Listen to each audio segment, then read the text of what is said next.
the big breaking news and the news update. Benjamin Netanyahu is getting ready to speak after a Hamas leader was killed, the mastermind behind the October 7th attack.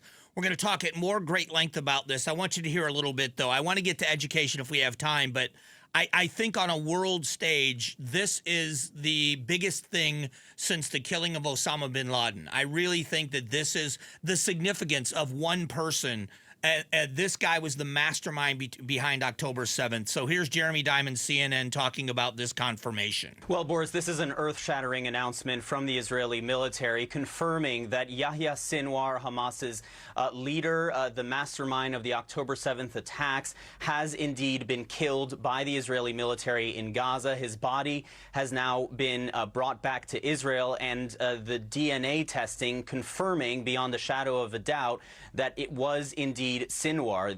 All right, so now this is how Sinwar died. The Israeli military is also providing new details about how and when he was killed, saying that he was actually killed yesterday during military operations in the Gaza Strip.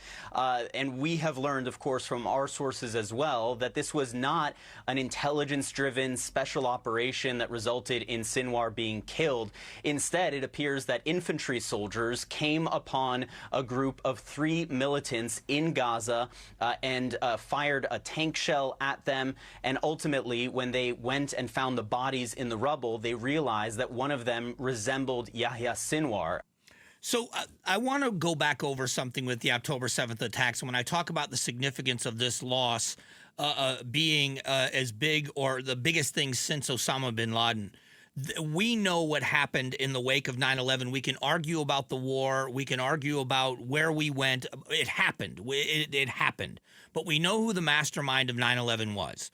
So the significance of taking him out when President Obama made the announcement that he had been killed, it was a significant step for the world.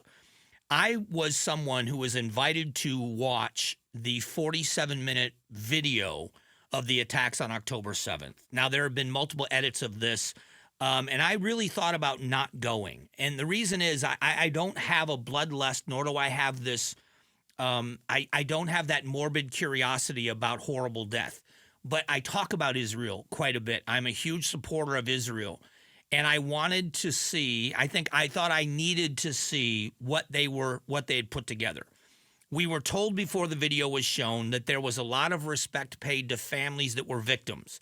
That in the aftermath of the Holocaust, we have seen in the decades that followed, we have seen videos of the death chambers. We have seen videos of the emaciated and starving people.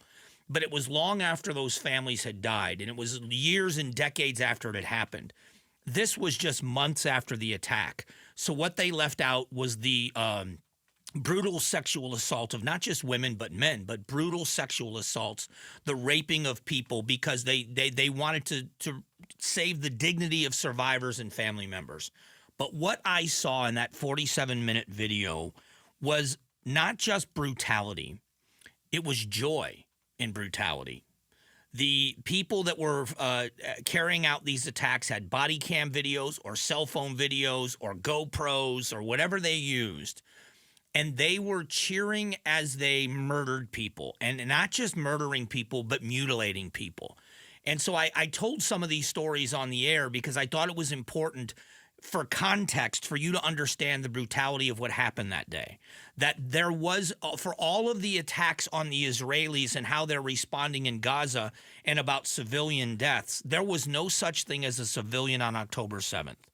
The Israelis were murdered indiscriminately. Men, women, children, the elderly, civilian, there was no such thing. If you were Israeli, you were a target. They attacked a music festival. They flew in those paragliders, whatever you want to call them, they flew in with automatic weapons. They fired into the porta-johns knowing there were people hiding in there. They murdered everybody in their sight, dragging people out of cars if they got to their cars, raping women and then mutilating them after they raped them and killed them.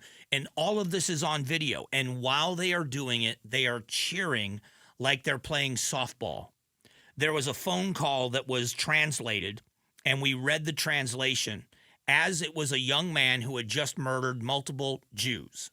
He picked up one of the cell phones of his victim and called his parents in Gaza. and said to them, "You should be proud of your son. I just killed more than 10 Jews." And the father on the phone was so proud of his son. And then the mother got on the phone and she was so proud of her son. They were celebrating the fact that he had just murdered innocent people. I watched a man who was dead on his kitchen floor. And I'm sorry about how graphic this is, but there was a man dead on his kitchen floor, laying on his back. And one of the members of Hamas took a shovel and was trying to take his head off just to mutilate him. And they were cheering and fighting over who was going to get to do these things. So my point is the brutality of what we've witnessed, the brutality of what happened that day was the second biggest attack and most brutal, indiscriminate attack we've seen since September 11th. So the significance of Sinwar being killed is that significant in that region. It is hopefully a turning of the page. I don't want to see innocent people die. Innocent people died in Iraq. I lost a brother there. But innocent people, civilians died in that conflict. I don't ever want to see, no one wants to see that happen. So how do we end the brutality? And the way to end this brutality is we've got to stop where it's being fostered. And that's the Iranians. And I'm not saying that the people of Hamas don't hate the Jews. I'm not saying Hezbollah doesn't. I'm not saying that Pidge and the Houthis, but they're being funded, they're being trained, and they're also being encouraged by the Iranians, who as a part of their constitution said they want to wipe Israel off the map. If we don't stop where it begins, and I'm talking about the entire world, not a military action, we're not going to bomb Iran, but what we need to do is we need to stop doing business. We need to cut off their supply. We need their citizens to understand, as long as your religious leaders are fostering violence across the Middle East, we are not doing business with your nation. Thanks for watching the Mike Broomhead Show. Catch up on Amazing Arizonans, a KTAR News podcast, and click the button in the middle to subscribe.